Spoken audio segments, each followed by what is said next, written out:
Well, everybody, I am very excited because I have Tim Friedlander here. Things that people don't know is that Mm, you're an established voice actor. You've mm. been in your fair share of anime and your fair share of video games, including Final Fantasy VII remake, I think. Yeah, Certainly Ace Combat. yep. Ace Combat 7. I'm Ace Combat. Longcaster. I'm in the new Like a Dragon series. I'm the new Daigo Dojima Yeah, like a in the Like a Dojima. Dragon. That's Yeah. right. What anime have you been in? Hunter x Hunter, One Punch Man, Record of Ragnarok. I'm Ares in Record of Ragnarok on Netflix. Jesus. Wow, so you're like cool. Yeah, I don't know, man. And then, of course, now we see it behind you. NAVA is the National Association of Voice Actors. Is that Yep, what that stands that's for? the one. That's it. Yeah, Do you mind really quickly explaining like what your job is with that and like what you guys are doing? Yeah. I'm president and co-founder of the National Association of Voice Actors. We're a social impact nonprofit that advocates for the voiceover industry, specifically within the larger kind of broader entertainment industry in, first of all, in the United States, but then on a global level as well. We work with all of the kind of global voice acting associations that are out there. We started originally to offer access to national health care for freelance voice actors, Right. and then have moved into the AI conversation In a big way. In a big way in the last year.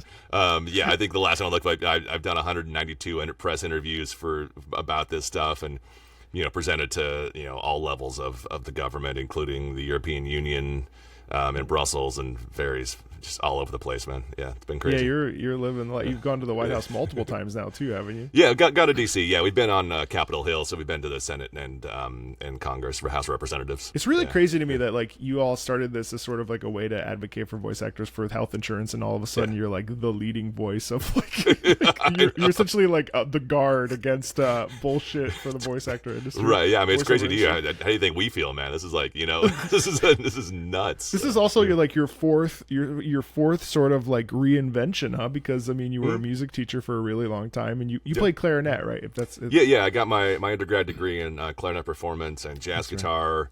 And then I studied opera for a couple years in there. By no means an opera singer, and I do not ask me to even like name anything that I studied. But I studied in college for that. Worked with Jack Morris from New York Opera, I believe, who was my instructor up at Western Washington University. Yeah, and then went into came to LA in 2002 and. Started working a lot, kind of pretty regularly session work. I did a lot of guitar work, clarinet work, and stuff like that. Went into teaching for 12 years, and then went into voiceover and kind of went into it, explored it again full time in 2014, and went full time in 2016. insane. I mean, you've had such a insane life. It's awesome, and it goes to show that too. Like, I mean, we'll get to the music here in a second, but it goes to show like that reinvention is really such a powerful thing, and like no one life. I mean, I spent so much of my life being like, I'm only going to be an opera singer, and then like as that started to unravel, I was like, oh, what do I do? And then now it's this weird thing where it's like, people are like, well, you're a content creator, and it's like I am, but I am also like a voice actor. Like I actively take auditions, and it's like there's no one sort of path. And I think it's so easy to get caught up in like what the fuck is the purpose of my life, but the reality is that like there's a million different options, and sometimes you can do them at the same time. Yeah, no, and I think you should do them at the same time. I mean, I think this is just like going a little bit of a tangent. Art education in America has just been decimated since Sputnik. If you look back, there's actually a thing called the Sputnik effect that music education, art education in American education system used to be pretty robust up until Sputnik was launched, and everything then had to be reoriented and pushed to focus on math and science and technology to get everything up into space. And I was thinking about this the other day that, like all of the scientists and all of the people who launched the Apollo missions and those people who brought back the astronauts from space, they weren't just scientists. They grew up in a world where they had arts education, they had music education, so they could look at this also as scientists, but they also had this background as musicians and artists, and which gives anybody that's experienced that a different way of thinking and viewing the world, and an ability to bring in these thought processes and the way that you process information and you think about the world from music into the science realm. And I think we've done a massive disservice of making people be compartmentalized and not exploring and not being influenced by other parts in their lives. You can be a scientist and build space shuttles and still and still be a musician and still enjoy art and still paint and still write poetry and do whatever it is you want to do to be creative. Those things help each other. It's so true, and I think that there's a world where, like, in order to be the most well-rounded and round, and just gonna cover the logo so I can drink my coffee, so you don't have to pay anybody. I don't think I'm not really worried about that, but that's a fair point. Thank you. As I wear my Wolverine shirt, and Right. yeah, right. But being well-rounded is a really interesting thing, and one of the things that I try to advocate on the channel is, like, let's listen to music out of context for the sake of, like, itself, and try to understand, like, how it makes us feel. And if it all it does is remind people of context, that's okay too. But like, it's also important to, like, okay, well, listen to the way that the strings move here. Like, that's really interesting. Why would it do that? You know what I mean? And so all that to say, like, you, even though you actively participate and record and direct and are in video games, you actually have done a terrible job yourself of continuing your music education, is what you're saying. For sure. Absolutely. Yeah. At one point, listening at least. I play regularly. I have a couple groups I play, and I play every Monday. You know, I get to play. But you're absolutely right, man. I have not. I mean, when do I have time to play the games? I'm in them. I'm directing them. I'm producing. The game part of that actually goes away pretty. I know. Isn't that funny? It's kind of sad. So I have a bunch of tracks. We're going to try to get through as much as possible. Great. Unfortunately, there's never enough time. People have already skipped ahead to our conversation, so that's very exciting. Something really cool just came out from Final Fantasy XIV. It's called Give It All. It's from one of their raid tiers, and it actually features Chrissy Costanza from Against the Current, which is a band, and quite popular. This song is an absolute banger, and I just want to, like, hang out and listen to it with you. Yeah.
What do you make of that? Hell yeah, dude, that's dope. I love that. It's like, I mean, it's a little Paramore-esque. That's the first thing that pops into my mind. But I just love, like, the fact that we've got just some rock and shit like this in these games, which is awesome, but it's still melodic. I love the, you can sing along, you can hear the groove, you can actually like vibe with it and get into the whole thing.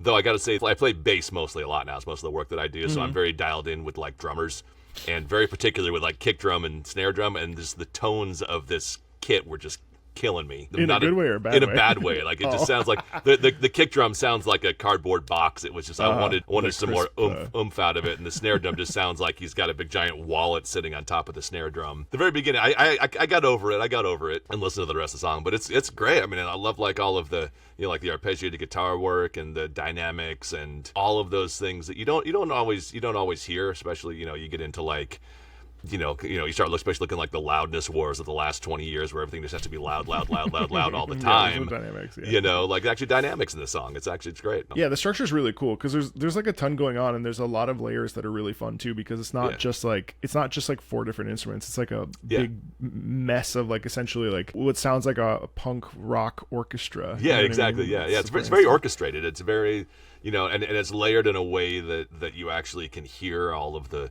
You can hear all the elements of this without it getting drowned and without missing the vocals or without any of that stuff. I was happy when the drums kind of started getting drowned out a little bit, because that was mellowed out for me. Do you find it kind of surprising that this exact soundscape is in video games now, or is that something you're used to? I mean, I'm not sure it's surprising as much as I think it's exciting and it's welcome, and I think that it's kind of also indicative of this ability to think outside of just the of like classical Western orchestral music as being real music, and being viable and being something that can be orchestrated and be legitimate music. I don't know if they if they orchestrated this the way you would normally orchestrate for an orchestra or a symphony. By that I mean I don't know that they had it like charted out and they had to, they wouldn't sit down they didn't sit down with a conductor and all that stuff. The band just plays their parts, but that's that stuff is easily as complex and orchestrated sometimes as something that a symphony would play, Yeah, 1,000,000%. I mean, it really does have like it sounds difficult, if that makes sense. Like there's like, it feels like specialized, which is what we get, when we think of symphonic music, there's a certain specialization that is required. Next up is Sins of the Father from Metal Gear Solid V/5. Okay. This is Donna Burke singing this. Blind in the deepest night, reaching out, grasping for a fleeting memory. All the thoughts keep piercing this broken mind. I fall, but I'm still standing, motionless.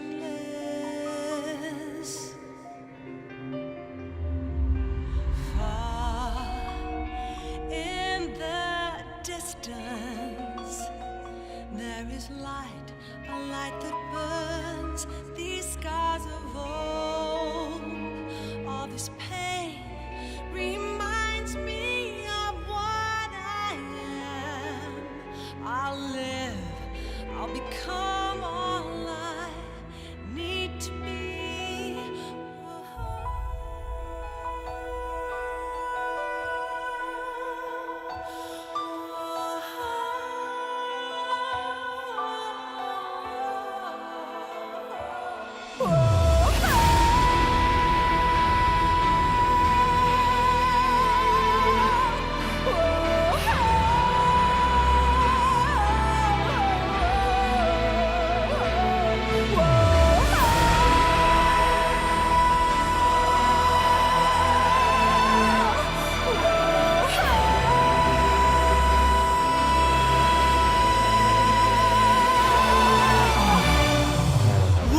way to rebuild, renounce what made words that kill. Would you speak them to me with your breath so still? It makes me believe that sins never die. Can't wash the blood off our hands. Let the world fill us all. It's just means to an end. Our salvation lies beyond the truth. Let me suffer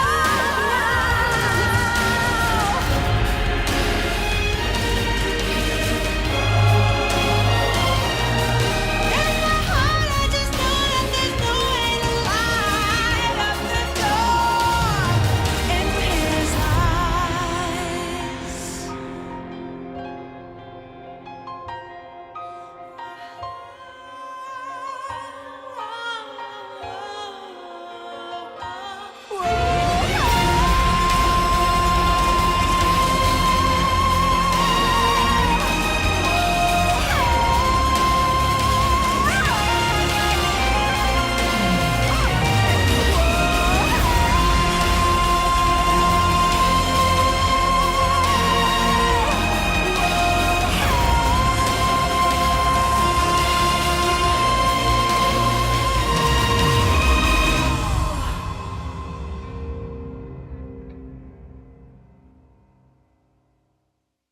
Do you vibe with that?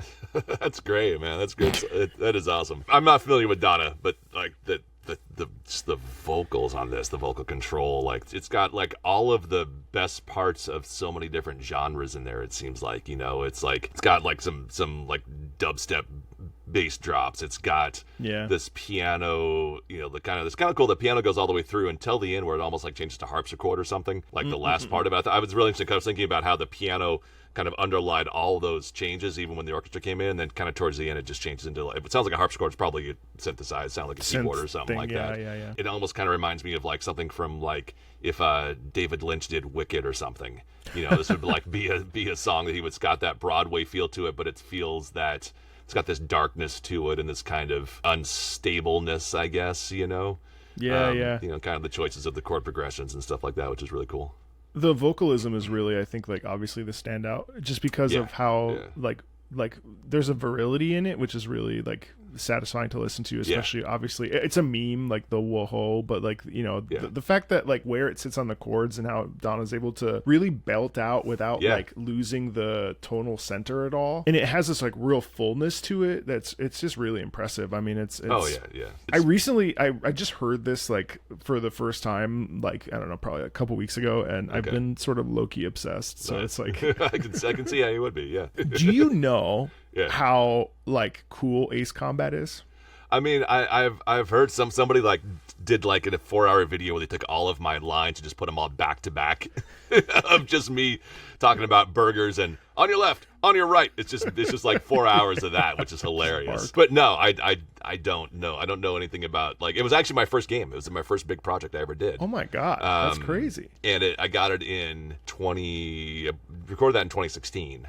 And it came out in 2018. Yeah, it came out in 2018 because in 2016 we had a video game strike in 2016. So I actually finished this just before the strike started, and then everything kind of went on hiatus for the strike, so we didn't really know what was happening. But, you know, no, I mean, I know, like, a bunch of my friends were, like, waiting for it to come out, and I was like, oh, hey, I've heard of that game. Ace Combat 7 did end up selling, like, I think 5 million some odd copies, but, like, I wouldn't say that it's necessarily large. And Ace Combat as a series has been around for years. And I recently discovered my love for Ace Combat, so I'm, like, nerding out right now. Nice. But Ace Combat 4, 5, and 0 are considered the Holy Trinity, and they came out on the PlayStation 2 era. There's this thing in the game called the Tunnel Run, which features in every single game where you're in the plane and you have to navigate through a tunnel, and, you know, left or right, you're dead. Ground, you're dead. The guy's shooting at you and you're dead. So, like, it's weird. Like, I was playing through it, and I literally you've been on stage a bunch of times, so you know what this is like. But, like, the pre-show, like your hands get cold, your stomach starts to hurt.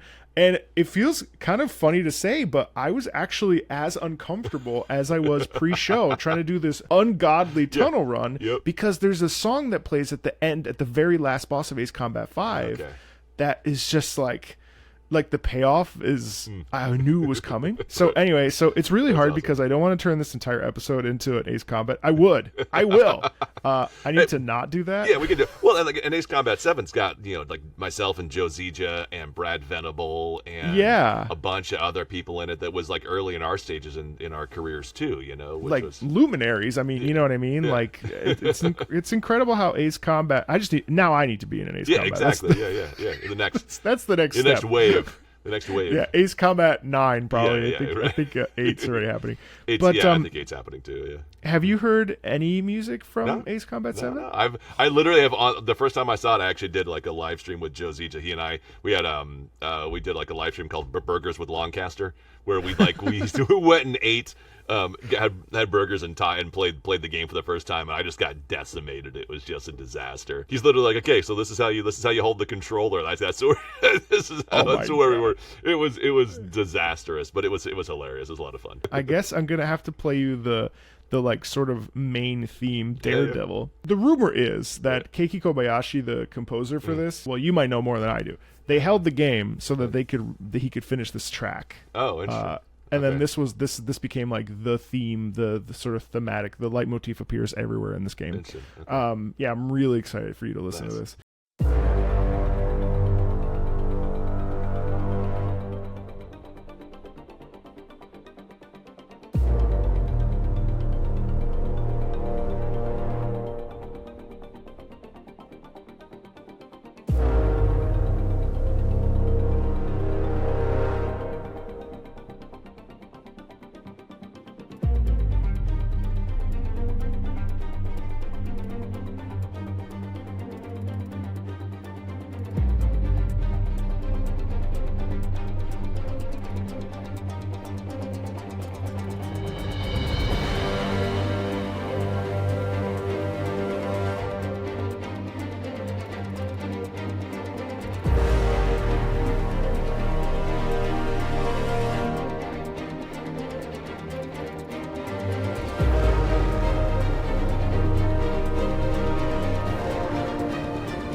My question is, Yeah. you know, and I don't know how you feel. Obviously, you're a musician, and obviously with your voiceover career too. Like, does hearing that? I'm assuming you liked it, first of all. Oh, that was great. Yeah. Does hearing that like add some sort of weight to you having been in that project? Like, is there like an emotional?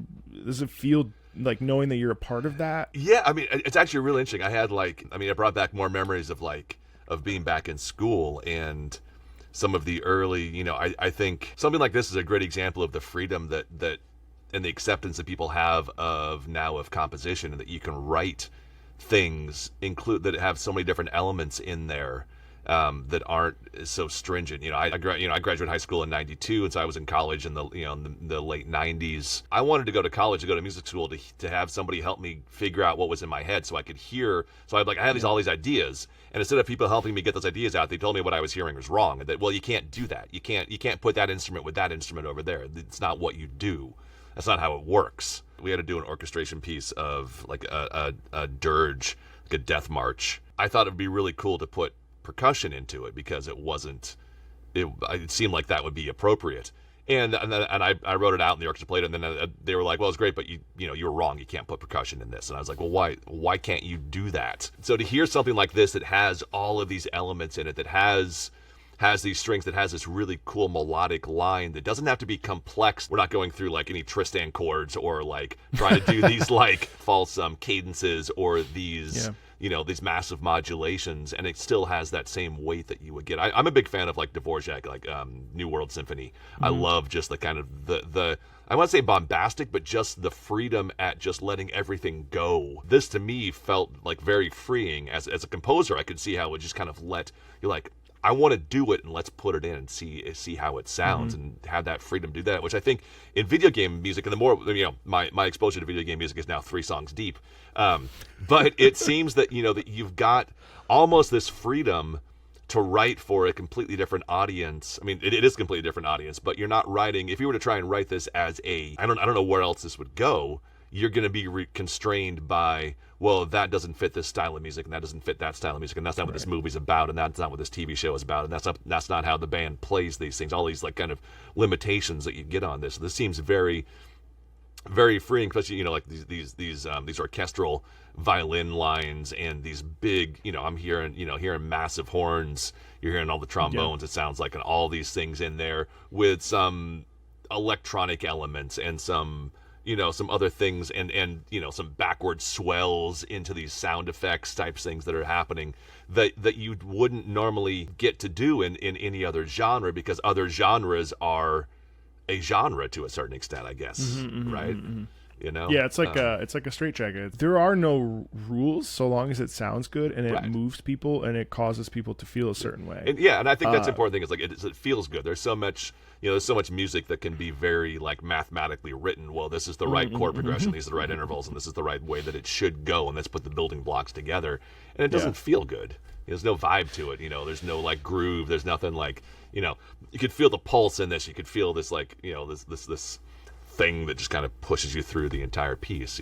Ace Combat 7 in particular has a real actual like rock element to it. There are other tracks. I'm not going to do it. Yeah. I swore to myself. I was like, I know Tim's coming on. I know that I'm going to want to play like an excuse to play like 8 different Ace Combat tracks. Yeah, totally. But there's a lot of flexibility, and like some of these tracks are literally like oratorio pieces that also feature like electric guitar. And you have like plain song, like standard Latin sung thing, like it's essentially like a Mozart requiem. It's like, how do you do this in like a fighting playing game? I don't know why, it gives me flashbacks to like to being in college, of like, this is the type of stuff that I was hearing, that I wanted to write, that I wanted to. Why can't I put cellos and horns with an electric guitar and synth drums? Something like that, right? What's so like audacious about that? It's not crazy. And I think, but I think that's been an evolution in I guess, for the last 20 years or so. I think there was there's been an acceptance of this. I mean, even look at jazz. Like, like people are like, well, jazz has to go this is how jazz goes. This is what jazz sounds like. And the whole point of jazz, I guess originally was that it was breaking all of the stereotypes and the boundaries and trying to do something. And now it's just been classicalized and academized. Yeah, right. Yeah, academized. Yeah, academized. I also think it's funny that this is like very quintessential music student where you still have like baggage from fucking like all this stuff. Even me, I mean, I remember when I decided to switch to performance, I was giving music education one more push. It was really funny because I accidentally turned in an assignment past the due time, and what ended up happening was I wasn't allowed to present and conduct with the orchestra. And so what ended up happening was I had to sit out, and then I was like, you know what, I'm done. I don't want to deal with this.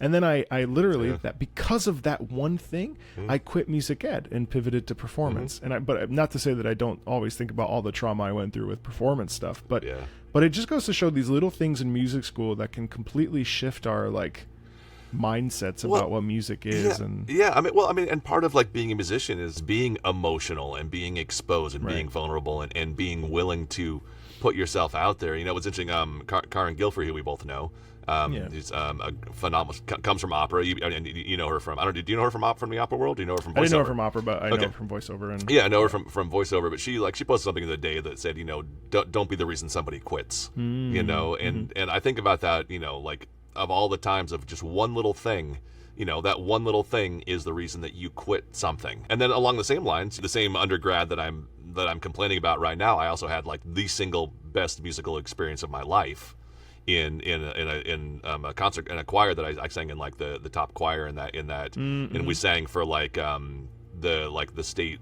or the national music teachers conference. We actually were touring. We were going around the state for like a week, and just had one of those moments where an entire choir of 100 people was just hitting on all cylinders, and like we did like 7 or 8 pieces and sang the final note, and the entire like auditorium just literally jumped to their feet, and everybody, you just knew that it was like, you knew that it was something special in that moment. And that was 25 years ago, and I still hold that experience because it was just something that we were all so vulnerable for. So that same college where I was like so frustrated, I also had like the single best musical experience. I've been chasing that kind of experience ever since, because it exists, and you've had that taste of something that makes everything else worthwhile. Oh man, I mean, God, that's a deep cut. I mean, I didn't realize this, but for so much of my career in opera, I was actually chasing the beauty and the joy of like high school theater, where I was like just the feeling of like everyone being together and having that moment of unison. Yeah, what you're describing is exactly. And then I didn't realize it until like halfway in, and I was like, I'm not getting this because it just it's a business. And I think that's like, kind of what I think where we've lost. I'll dive deep into this very briefly, but like, this concept of like, personalization and streaming, where everybody gets, you get to personalize everything, and you get to listen to something that only you listen to, but we miss these shared experiences. We miss these opportunities to have these moments where we all experience something together. There's more of this fragmentation of the world, which you can call it personalization. I call it fragmentation. However you want to look at it. It's phenomenal to be able to like say, great, I want this song, and I want this exact style sung by this person. The thing, you can personalize something exactly the way you want it, but you miss that opportunity to have that single experience that only exists at that one moment in time, and that you only get to share. Same thing with albums, like, like listening to an entire album, that experience of taking that journey of listening through an entire album from start to finish is different than hearing a bunch of singles and making your own playlist of how you want things to go. It's giving over that control to the artist and letting them influence something that you hear in your life, and you may be giving up control and saying, great, take me on this journey, and let's see where this album takes me, regardless of whether I like a track or don't like a track, or have preferences and tastes. And so much stuff is music is so contextual too, right? Like how many times do you hear a song, you're like, oh, I remember the song when I was a kid, and you like listen to it, you're like, man, this thing sucks. Like, why would I, but you were into it because of the moment in your life that it represented, the people you were with when you were listening to it, and where you were when you heard it, and what you were feeling when you heard it, and all of those things, that it's not so much of like, how great is was this song as a composition, but how great was this song in the moment in my life in which I heard it, and it influenced me and it impacted me at that moment, you know. Well, and that's an interesting point you make, because a lot of times with these tracks that I will pull out and that are just sort of sampling, this is like a flight of video game music, if you will. People are like, well, it's best experienced in context, and it's like, that's true. Yeah. But at the same time, like, what I find interesting is that you can listen to a song for I remember where I was when I heard the love duet from Madama Butterfly the first time, like in the listening lab. Yeah. Now, was it better when I saw it and actually experienced it in the context? 1,000,000%. There's no denying it. Yeah. But I still remember, like, oh, this is the piece that I heard at the library. Right. So it's weird how we can create our own lived context plus the context of the experience where it belongs. You know what I mean? They're different contexts, and you bring, they're different, and you can have those dual contexts. Like you can experience those two things at the same time and have this, this memory of this being this context and this being another context, and enjoying it in different ways. Like I can definitely see. I mean, I can see that last piece. If you've been through that emotional journey of trying to play through this whole thing, and you get to this song at the end, and this wave of comfort that comes over you, or whatever it might be, or however you perceive that song when it comes through, and how you do that when we get to the end of that piece. But in that context, I can see it being completely different than just hearing it now the way that we heard it. But now I know that forever that is ruined for you, because the context you'll remember is sitting with me over a webcam listening to that. So good luck trying to replicate that. Right, exactly. This is a theme I just heard recently, but Lost Odyssey was some folks call it the true Final Fantasy 13. This was the first piece that the creator of Final Fantasy and Nobuo Uematsu, the famous composer of video game music, got together, and they created this game, Lost Odyssey. It was exclusive on the Xbox, which a lot of people have not played it, and this is called Never Ending Journey.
How about that guitar jump scare, huh? That's hilarious. I was like, literally at that moment thinking like, wow, it's so great that it's like, it's all, it's just so acoustic and simple and like stripped down and like very little production on here. There's just comes screaming in. It's like a Latin Western samurai song or something, you know. It's like, well, it's based around in a region of. It sounds like there's a the Chilean influence. Yeah, it's like a Peruvian, almost like a Peruvian pan flute or something, whatever the or something. Yeah, that's interesting, man. That's great. But it's catchy and like you're kind of singing it, and then like all the arpeggios and stuff in there, really cool, you know. Yeah, the guitar tone was killing me, but that's okay. I'm into tone. I got issues with tone apparently. So you're in a tone phase of your life right now. Exactly.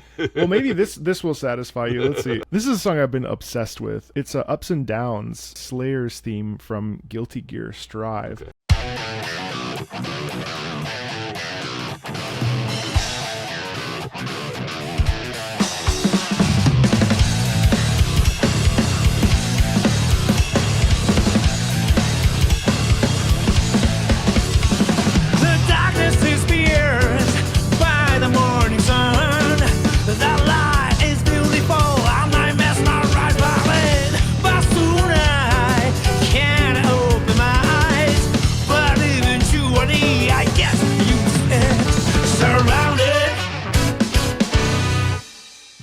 Precious things, the heart turns into stone, hardly stop. Bedtime story, happy ending game, just a snapshot in time. Life is a journey, not a destination. Enjoy the ride without sound downs.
Precious things, my heart turns into stone, hardly to stop.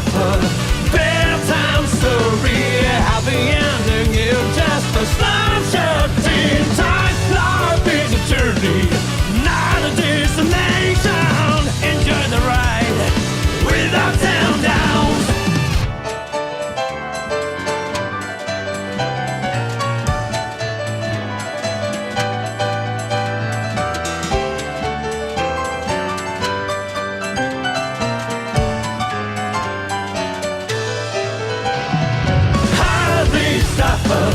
Bedtime story.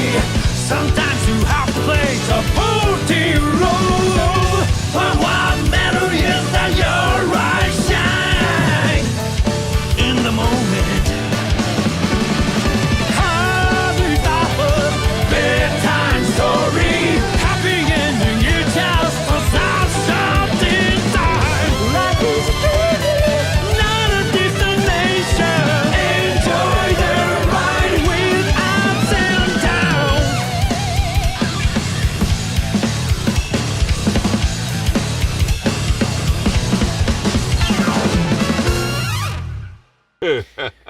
Was that fun for you? Oh, that's great, dude. That's like it's interesting. It starts off and you're like, well, this is like a ZZ Top. Sounds like ZZ Top meets Rival Sons. You know Rival Sons? They're like, I don't actually. They're cool. But They're like I know a ZZ Top. rock band out. And all of a sudden you're like, wait, like Big Bad Voodoo Daddy's showing up here, and then like you're getting into all this stuff. But this is kind of like we were saying earlier. It's like you get the freedom to like write a song like that for this character, and then you look at the guy, look at the artwork, and you're like, oh, this totally fits with who this character is. This, it's great. That's a great tune. Actually, Molly Daisy did one. She did Elfelt's theme, which is all like heavy metal, yeah. screaming and singing, and then she also sings both both the characters. That's awesome. Again, Guilty Gear is another one where I've like slowly started peeling back the layers because there's so much music. Yeah. Let's take a step all the way back. Yeah. Let's go back to the NES because there's a particular theme, a game called Solstice, and it's the definition of you didn't need to go that hard. All right, and this is Solstice NES, the title screen theme, and maybe this is a soundscape that you're like more familiar with because it's like it's like. That was not an age joke or anything. Hey man, I started on the the Atari 2600. That's my first one. So. I'm just saying, maybe we stretch that non-gamer thing over here, and you've actually heard this before. Now this was maybe in a period of your life where you have more time. Right. Okay. Good catch. Like, okay, cool, whatever. Right. That's fine.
That's awesome. The thing that blows me away about this is that this is not just like your standard orchestration. Like this is like on a sound, it's like coding. Yeah. You know what I mean? Yeah. Like, it's actually mind blowing that we're able to create this soundscape in 1990. Yeah. Like, yeah. I mean, this is. I was thinking when we did kind of like my early. So I was kind of like wondering, like, where all those sounds. Cause it's definitely very familiar sounds, right? So obviously these came from somewhere. Everybody had, composing, or at least we're getting access to those things. But we when I was doing like my first electronic music stuff in 94, 95, we were using C sound. Have you ever heard of that? No. It's got C dash sound, and it was developed by IBM, I think. But you literally had it was complete coding. You had to hand code notes, everything, and it took us I think we spent the entire quarter to come up with 32 seconds of music, because you have to determine whether it's what kind of sound wave, sine wave, sawtooth wave, how long it's going to last, how it's going to going to increase or decrease in volume. You can't write rhythm, just to write all of that, to code it in that sense. And it took us 4 months to write. I remember like 32 seconds of finished audio, but it very much had these sounds. Like it's what you would think of, like, my computer makes music, and this is what that sounds like. But it very much reminds me of that. So like, to think of what, obviously, hopefully, I'm sure they had, they weren't just like hand coding everything, to be able to write something like this, and to be able to write like kind of like this, not necessarily polyrhythms, but these kind of these, 1 2 1 2 3, these little going back and forth between these like time signatures and feels, at least in there, is not easy to do. It's not easy to do at all, and let alone to be able to program that in there, and to hear that in context of knowing that didn't exist at one point in time, and that to do that now sounds really, really simple, but to go think about the really groundbreaking or really experimental tech or ability it took to do that in 1990 is just, it really was like beyond anything that most people could comprehend as like a composer, any just like a regular working musician, where you've got like an acoustic guitar and maybe a tape player that you can record something into, right? One of the things that I find really challenging is that a lot of these things sort of fall by the wayside because of time. Who's ever heard of Solstice the game? Obviously, like, Pictionary goes hard as well. They also wrote the main theme for Pictionary, which is insane. Nice. Yeah, these are themes that if you don't go searching, you're not going to find them in a modern time. Right. Yeah. And yet the amount of effort and the challenge to create this is sort of wild. Yeah. But yeah, I don't know. I felt like sharing that with you because I feel like it's good to know and obviously I know you know the soundscape, but it's good to know where we were, to know where we've like sort of ended up, Yeah. This theme is from Star Wars Republic Commando, and it's called Vode, and I'm fairly certain, now I don't know for sure, that this is a in-game language.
And that's sung in the language of the people of Mandalore, so like the Mandalorian language.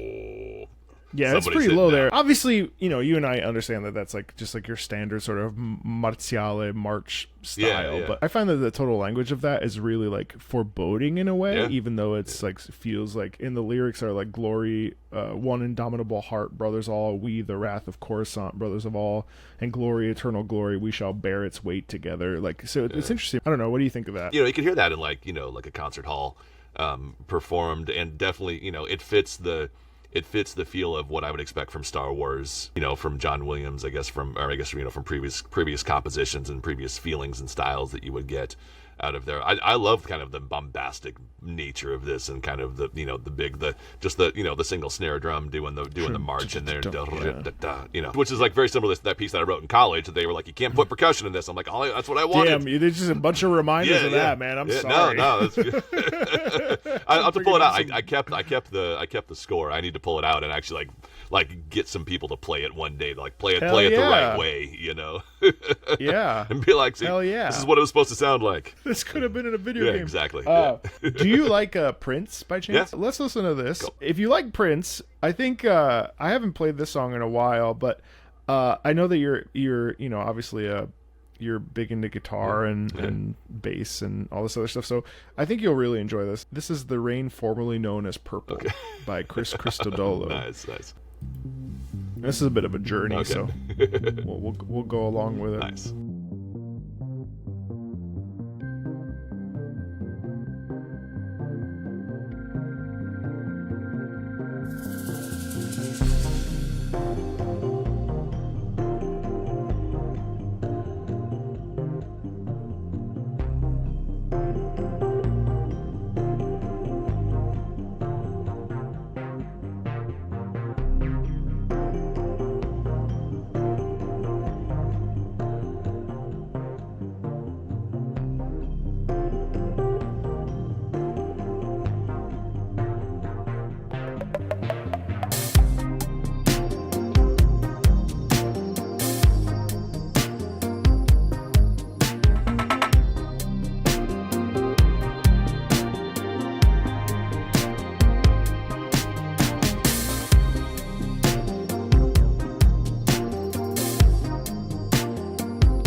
was that? Shit, man.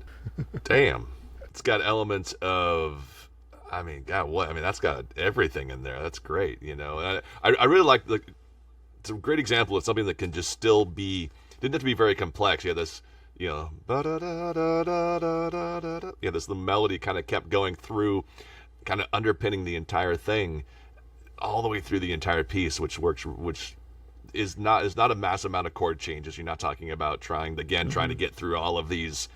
Let's see how many keys we can go through and Right. get back to the original key. It just kind of kept things in. Kind of reminded me of like Beverly Hills Cop. In certain parts of it, he had a little kind of 80s vibe to a little timbale, some timbale things in there, you know, some keyboard things, some big guitar stuff. That's a lot of really cool stuff. It definitely had a Prince vibe to it, but I was thinking more of like more contemporary Prince of like funk type stuff is what I was expecting. So, but that works, you know, that definitely it's got the other Prince vibe to it, you know. It's got the yeah, and it's cool too because like in the back half it references the rain, you know, Purple Rain and stuff too in there, which is awesome. And listening to this, obviously, I didn't think you would be a difficult audience to like convince about the power of video games. But in the limited amount of stuff that we listened to, like, do you feel like what has sort of changed or not changed for you in terms of your perspective on it, if anything? You know, that's a good question. I mean, I think I don't know if my perspective has changed so much as I'm just surprised. I'm pleasantly surprised at the breadth of the freedom. I said that earlier, of like the first thing that kind of pops into my mind is like from a composing standpoint is the freedom that the people have to work within all these different things, you know, that you can do that's not constrained to one specific thing. Like you've got elements of, you know, orchestral and electronic and rock and jazz and horns and all these things that sometimes in the same piece. I think there's something in that freedom of the creative side of things where you're like, man, it'd be really cool if I could do this with that over there. Why can't we put these pieces, these elements together and do something that's gonna be really cool without somebody telling you that that's not how it's supposed to go, or it's, you know. So maybe that's just, I'm obviously bringing my baggage to this conversation about, you know, what I've had, my past experiences. But I think it's really cool, especially, you know, like obviously we talk about my background, but I've lived in like the classical and rock world simultaneously for years, since the 90s. I was in Seattle in the 90s playing music when, you know, Nirvana and Pearl Jam and everybody hit. So I was literally playing grunge in Seattle at the same time, coming out of high school playing classical music and playing clarinet and studying clarinet and playing Bach and Mozart concertos. Yeah. And then going to rehearsal and playing in like, you know, a grunge, you know, hard rock band at the same time, and living in both of those worlds. So it's really cool to hear that acceptance of all of these pieces. That obviously there's other people out there. I'm not the only person who lives in those those multiple worlds, but to hear other people living in those worlds as well and bringing in like really cool elements of all of these things, you know, is really cool. I would agree. It's one of the most beautiful aspects about it is that there's sort of no holds barred. Yeah, and there's no real restrictions besides making sure that it sounds good. And sometimes it sounds bad. Yeah. You know? Yeah, right. Yeah. It usually serves something. So it's amazing. And I was very grateful that we could get together and listen to this. Why don't you tell the people what you got coming down the pipe? Things that are important that's happening to you. Yeah, you know, from the VO side of things, you know, I'm working on. I do the summer series for Pro Bowl writing on CBS, so that's my summer. Nice. What we're doing right now, while we are, you know, working from the NAVA side, heading back over to DC to kind of advocate for all artists, musicians, everybody who's doing this in kind of our fight for regulations around AI in the creative fields. Musically, playing, I have like my main band that I play in. It's called the Urban Renewal Project, and it's a 14-piece hip-hop band, orchestra / big band thing. We've got a few shows coming up this year being the summer of 2024. I also play in a ukulele orchestra, so I do every Mondays. I play in a ukulele orchestra. I play bass in that. So we've got some gigs coming up, and that's it. And just, you know, really a lot of this last year, the year and a half, has been on the art advocacy side of things. So it's, you know, I really love being out there and being able to kind of advocate for artists in, you know, in kind of this new emerging landscape of emerging technology, but also from an educational side, and then this idea of bringing arts back into the public schools. And arts, athletics, and academics our three, the AAAs are very, very important for everybody, and that we all should have access to all of those things.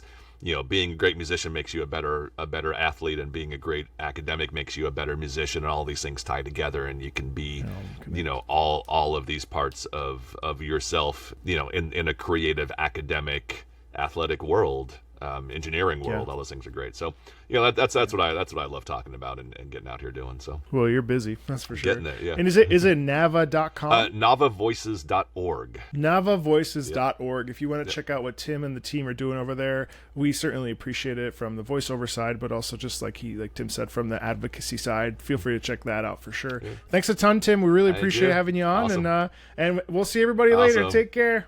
Bye. Thank you, sir.